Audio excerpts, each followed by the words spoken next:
I had a really tough time as a teenager. My brother spread some false rumors about me, and I was kicked out. Years later, my parents were amazed by my success and wanted to know more about my journey. I'm a 28-year-old woman with a twin brother. Growing up, my twin brother and I experienced very different treatment from our parents. My parents were convinced that my brother was destined for greatness, while I was the black sheep because I was more interested in playing sports or making new friends than studying. They'd constantly compare us, and it was tough on me. I felt like my self-esteem was hurt a lot growing up. I remember my brother's birthday parties as a child, which were always the most exciting events of the year. He was always invited to sleepovers, while I was never allowed to bring friends back to our place. I had a great childhood, even if I did loathe every minute of it. The one bright spot in my childhood was the love and attention I received from my grandmother. When she came to visit, she always brought me my favorite chocolates and, every once in a while, a few dollars so I could treat myself later. But as the years went by, this clear preference for my twin brother slowly turned into something more. It became a form of emotional abuse directed at me. My parents would poke fun at my grades and tease me about my hobbies. It felt like I was always trying to meet their expectations of being the perfect child, but I learned to value the lessons I gained from these experiences. I had a knack for sports, but they wanted me to focus only on studies, just like my brother. It was a bit frustrating, but I learned to take charge of my own destiny. Later in my sophomore year, This is your story channel. If you haven't subscribed yet, please join us to stay updated with more real stories happening around you. I got grounded again, and this time, the crime was having Snapchat on my phone. I hadn't done anything wrong, I just wanted to stay connected with my friends like all teenagers do. But my parents saw it differently. They thought it was a big mistake and a breach of their trust, since they had forbidden me from communicating with my friends. I know they were just trying to protect me, but I understood their perspective. They even removed the doors from my bedroom and made me promise that I would never have any privacy. My twin brother, instead of supporting me, made my life more difficult. It was like we were playing a game of chess and my twin brother was using the situation to his advantage. He would lie about me, falsely accusing me of things I never did, so he could get away with everything. If he stole something, he'd point the finger at me and my parents, who, I have to admit, were already inclined to believe the worst about me. He'd tease me in front of my friends at school and make fun of my appearance.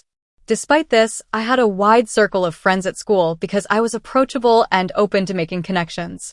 My twin, however, had a different experience. He struggled socially and felt awkward because he was an introvert. This jealousy reached a boiling point during our 14th birthday party when no one showed up for him on his birthday. I'm not sure why his friends did that to him. On the other hand, my friends treated me like a king, surprising me with an ice cream party. It was a day I'll always remember. My brother was livid. In a playful spirit of mischief, my brother started spreading some fun rumors about me at school, painting me as a slightly spoiled brat. He told everyone that I was supposedly physically abusing him at home because our parents loved him more. He even went so far as to fabricate evidence, which I had no idea about. He would punch himself in the face, and then he'd go to school with black eyes or a bruised shoulder. The next day, he'd show up to school with his little injuries, acting like it was proof of the abuse I supposedly inflicted. Whenever our parents asked him about the injuries, he would lie, saying that it was due to innocent activities like playing football with his friends. People began to believe his version of events, and the lies in his alleged black eyes started to gain traction. It wasn't long before whispers started circulating. Even my friends started to look at me with suspicion. At first, I noticed subtle changes. Friends who once chatted with me in the hallways suddenly became distant. I started getting fewer invitations to group hangouts. It was like a light switch had been flipped, and people were hesitant to associate with the supposedly spoiled girl accused of violence. One day, I mustered the courage to ask my ex-best friend why things had changed between us. She opened up about how my twin brother had been spreading rumors about me. She revealed the elaborate lies he had told everyone, accusing me of things I had never done. I was shocked to hear her words. I felt a mix of disbelief and betrayal, as if the ground beneath me had given way. My brother, someone I grew up with, was spreading lies about me, accusing me of things I would never even dream of doing. It was a surprise that made me feel a range of emotions, from disbelief to a deep sense of connection with my brother. I confronted my brother the day after school, but he chose to ignore me. I begged him to stop lying about me, but he just gave me that smirk and said I deserved to be roped alone. I was at a loss for words because his lies and behavior were starting to scare me. I really wanted to talk to my parents, but I was afraid they would believe my brother instead of me. I felt isolated, but I was open to making friends. It felt like my brother's jealousy was testing the connections I had built over the years. Even our teachers started noticing the rumors. It was a strange experience, as if I were living in a parallel universe where my true self was overshadowed by the harmful story spun by my own twin. The lies had grown beyond mere teenage gossip. They were shaping how people truly perceived me. The rumor even reached my principal's ears, and then my worst nightmare came true. The principal called me and my brother into his room, as well as our parents, to discuss the rumors. I sat there, heart pounding, ready to face the truth. I was excited to see how my brother would respond. But instead, he doubled down on the lies. He was so bold. He told the principal that the rumors were true and said that I was this bully who beat him up when our parents weren't around. I was amazed. I was in a state of shock as my brother continued spinning this elaborate story about how I was angry at him for getting more love from our parents. It was all a bunch of lies, but he stuck to his story like glue. My mom began to cry as she listened to my brother's story, holding on to him like he was some kind of hero. My dad tried to comfort my brother, telling him that it was brave for him to speak up and that he was not going to make sure that nothing would ever happen to him after that day. I jumped at the chance to defend myself, begging the principal to believe that it was all a big misunderstanding.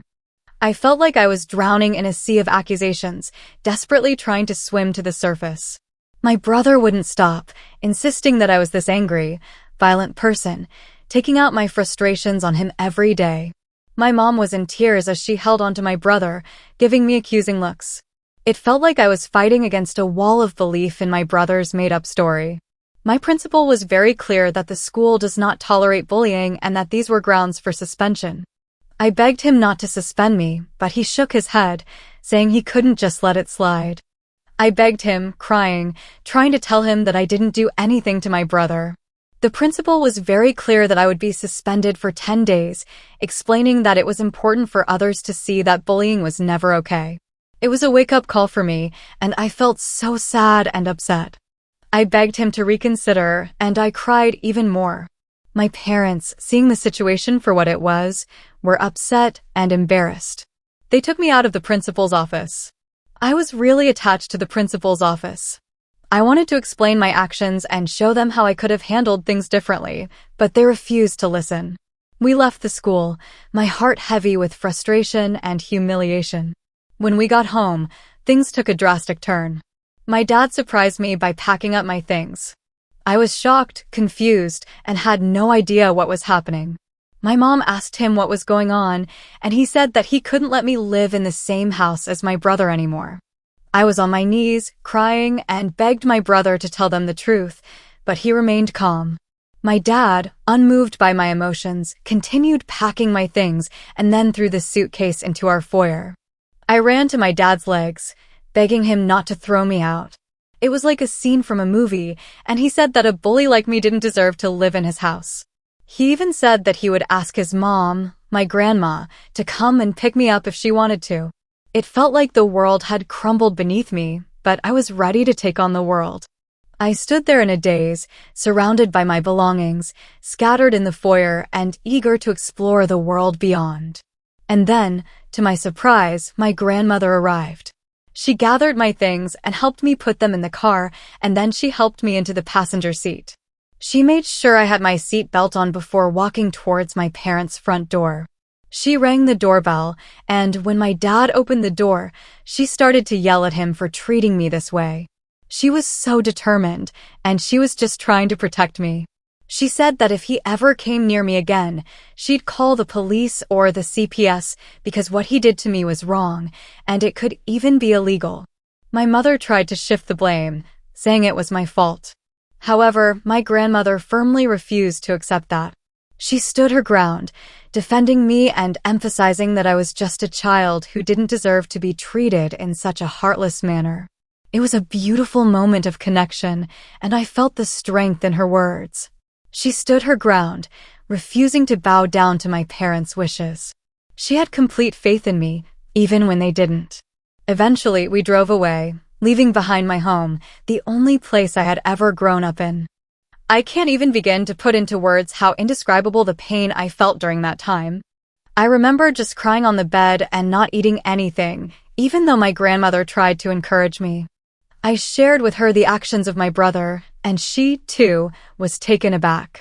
She assured me that she believed my side of the story. It was a huge relief to know that I had someone in my corner. When the 10-day suspension ended, the thought of returning to school was like stepping back into the vibrant world of Alliance Denver. As I walked down the hallways, I could feel the energy of my classmates. Their expressions conveyed everything from curiosity to judgment in a way that only high school can. I felt the weight of the false accusations, but I was ready to move past it. Meanwhile, my brother was his usual playful self, ignoring me and acting like I didn't exist. He had become friends with a few people who believed his side of the story and saw him as the victim of my attacks. No matter how much I tried to tell my side of the story to anyone, it fell on deaf ears. I felt like an outcast, carrying the weight of a shadow over my head. No matter where I went, the classroom, the cafeteria, the dorms, the eyes that met mine were filled with disdain and mistrust. I became a loner. I kept my head down and attended all my classes, had lunch alone in the cafeteria, and went straight back home. I didn't have many friends, but I had my books. Despite all this, my parents never called to check on me. My grandmother was a constant source of support, reminding me that this was not my fault and that life would eventually be okay. I graduated high school with good grades and was excited to start college, knowing it would lead to a brighter future. It wasn't until I went away to college that I truly experienced what freedom felt like for the first time. It was like a weight had been lifted, and I felt so free.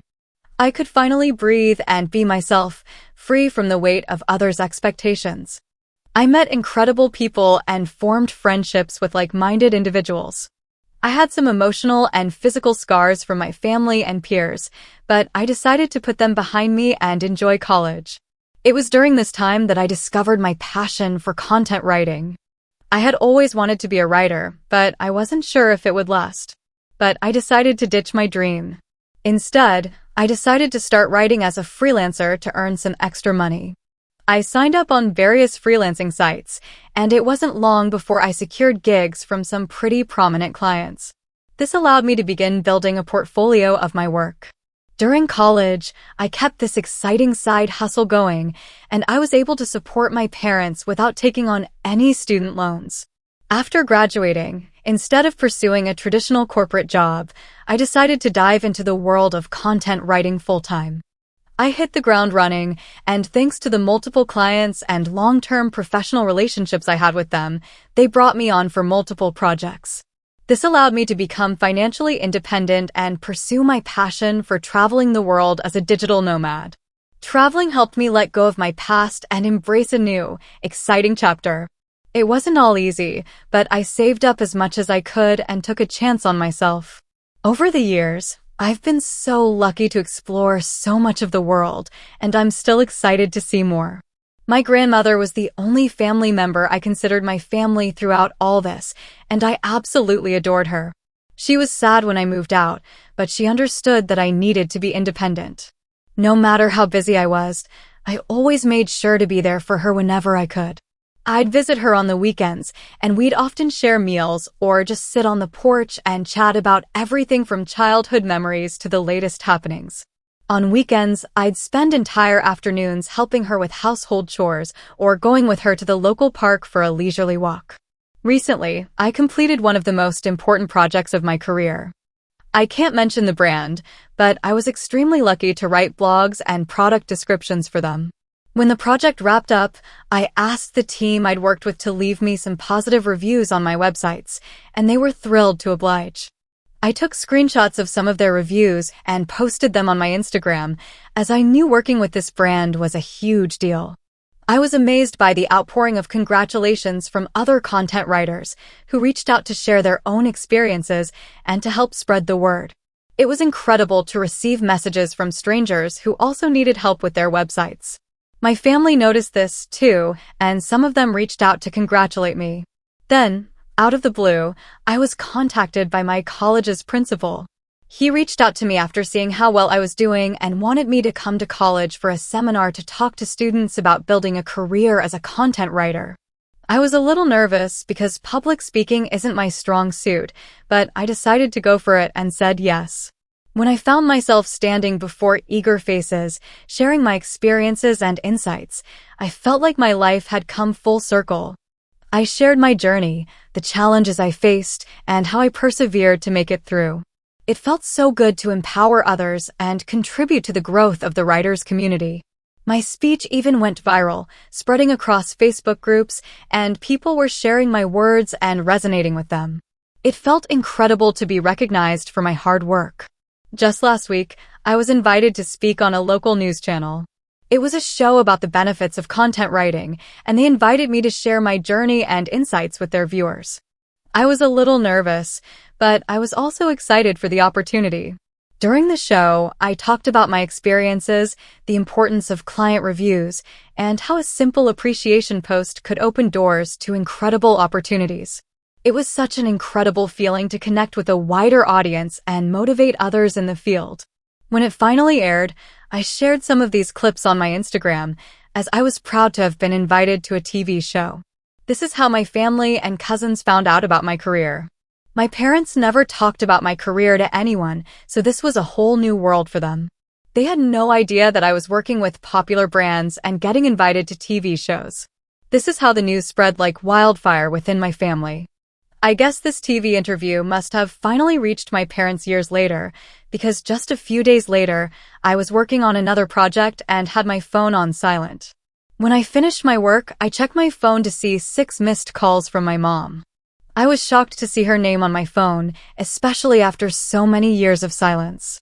I was amazed that she had called me, and I was excited to hear her voice. I picked up the phone right away, and she picked up right away. I asked her if everything was okay, and she started to congratulate me. My dad, who was probably right there with Mom, jumped into the conversation as well. He started asking about my life and well-being. I felt so comfortable sharing updates about my life and well-being with them. It wasn't until they started asking about my salary that I realized something special was happening. I let them know that it wasn't something I was comfortable discussing. My dad replied that we were family, so I shouldn't feel shy about telling them my income. I shared that I was doing well financially. Hearing this, my mom then began to say how hard their life was these days. I started to feel a bit uneasy. Here's the gist of our conversation. Mom, we're retired now and have been wanting to renovate the house for a while. It's not in the best shape, but we've used up all our savings. Me. Okay, Mom, your success has given us hope. After watching your TV interview today, we thought maybe you could help us out by paying for the renovations. We're a family, and we're ready to make our home our dream home. We'd be so grateful if you could share some of your earnings with us. We'd be so grateful for your support. Are you kidding? I'm surprised you asked, since we haven't talked in years. I'm curious to know what inspired you to reach out. I appreciate the kind words, but I'm not in a position to offer any help right now. My mom also joined the conversation, saying how I was being and that I should support them as a family. My dad also offered his thoughts, saying that as my parents, they deserve to be looked after, and this was the least we could do. I felt so passionate about the situation that I felt compelled to speak up.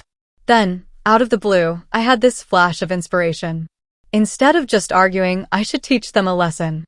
I thought, after all the hard times they put up with from me for so many years, they should be grateful for the opportunity to support me. I told my parents that I was willing to help them if and only if they agreed to my demands. My dad, intrigued, asked me what I had in mind. Without hesitation, I laid out my demand. If they wanted my help, they had to publicly admit in front of our family and friends that my brother was the mastermind behind the hurtful rumors that had tarnished my reputation. I wanted them to humiliate my brother the same way they had humiliated me in front of everyone by believing his lies and manipulations. I wanted them to take responsibility for their actions and acknowledge the pain they had caused. My dad, hearing my impossible condition, began to question the necessity of such an admission. My mom jumped in, saying how this was all quite unnecessary and that we could have a private discussion without involving others. I held my ground. I made it clear that this was non-negotiable. If they wanted my help in the future, they'd have to be willing to do the same. As the tension escalated, my dad raised his voice, asserting his role as my father and emphasizing that it was my duty to help my family in need. My mom, in a last-ditch effort, urged me to do the right thing and help them, emphasizing the years they had spent raising me. I couldn't help but find a touch of irony in their sudden appeal. I reminded them of the past, of how they had kicked me out, and how it was my grandmother who had raised me. I knew this would work. They started to get more and more agitated, but I told them firmly that if they wanted to establish contact with me and seek my financial assistance from now on, then the truth needed to be acknowledged publicly and my brother needed to face consequences for his actions. Since then, my parents have been trying to call me nonstop, but I'm choosing to tune them out. I'm starting to wish I hadn't called them back that day. I'm eager to see what happens if I don't help my parents at all. Update 1. It's been a pretty eventful week since I last shared my story, and I'm overwhelmed by all the support and encouragement I've been receiving from everyone. It's comforting to know that I'm not alone in this journey. I'm thrilled that everyone's on the same page about not engaging with my parents or even considering helping them out after what they put me through. I made that condition because I knew it was pretty much impossible for them to do it. I know they love my brother so much, and I'm grateful for that. I'm sure they've realized by now that it was all his lies, and I know they'll never put him through what they put me through today. My brother sent me a mean text after my parents tried to contact me again, and I didn't pick up their calls. This is what he wrote. He said, "Hey sis, it's been ages since I saw you, and I can tell you that every day without you in my life has been amazing. I heard that mom and dad reached out to you, and you gave them a crazy ultimatum. I'm sure they won't go through with it. You know that, right? They never loved you, and they'll never do anything to hurt me. I did fib about you 15 years ago, but it's been ages since then. Let's focus on the present and be hopeful for a future full of possibilities. You're unmarried and childless anyway, so why not help them out by paying for their repairs and renovations around the house? Do the right thing and be the best daughter you can be." I was really hurt by the message, but I'm ready to move past it and focus on the future. The audacity with which he dismissed the struggles I had faced and the conditions I had set spoke volumes about his lack of empathy. It was insensitive of him to use my unmarried and childless status as an excuse. His suggestion that I prioritize their needs over my own well-being was hurtful, and it showed that he didn't really think of me.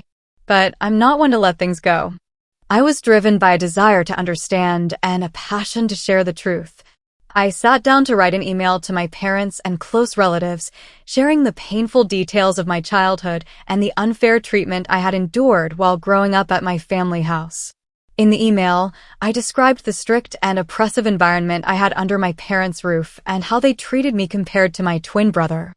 I also talked about a rumor my brother spread about me at school, which led to some pretty severe consequences and affected my reputation. I wrote about how my parents had kicked me out of the curb. I'm so thankful that my grandmother stepped in. Otherwise, I might have been living on the streets by now. Towards the end, I asked everyone to read a message my brother had sent me. I included a screenshot where he admitted to lying about me. I thought that if I could get him to confess, it would expose the lies that had persisted for too long. I sent the email just an hour ago, and I'm excited to see the reaction when my parents and brother read it.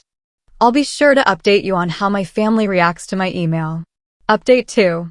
It's been a month since my last update, and a lot of things have happened this month.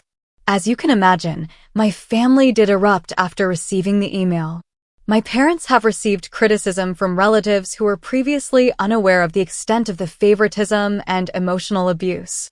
Luckily, so many of our family members reached out to me, apologizing for not realizing how favoritism and emotional abuse had been going on. My brother and parents sent me a flurry of texts, and while some were a bit intense, it was all part of the journey. I decided to reach out to a lawyer who sent them a notice of cease and desist. This was a friendly way of letting them know that they should stop contacting me. If they didn't, they'd have to deal with some pretty serious legal consequences. I'm thrilled to say that this did the trick, and they've ceased contacting me. My grandmother is thrilled that I took a stand and is fully behind me. She's the only one who matters to me. I'm so grateful for her support. Update 3. It's been 2 months since my last update. I'm delighted to share that my life is absolutely amazing right now. Professionally, my content writing business is booming. I've been getting so many invitations to speak at seminars and podcasts. It's a great feeling to know that I'm a respected figure in my line of work. I'm also spending more time with my dear grandmother, and it's such a joy to see her. I recently took a week off from work to spend some quality time with her, and it was truly a cherished moment. She's into gardening these days, and she taught me a lot about the different flowers and herbs in her garden. I treasure the moments we spent together, whether it was chatting about the weather, sharing meals, or just enjoying each other's company. I'm grateful that my family has chosen to distance themselves from me after the misunderstanding with my lawyer. I've started going to therapy, so I'm hopeful that I can work on healing myself. This will be the last update for now, but I'm excited to see what the future holds.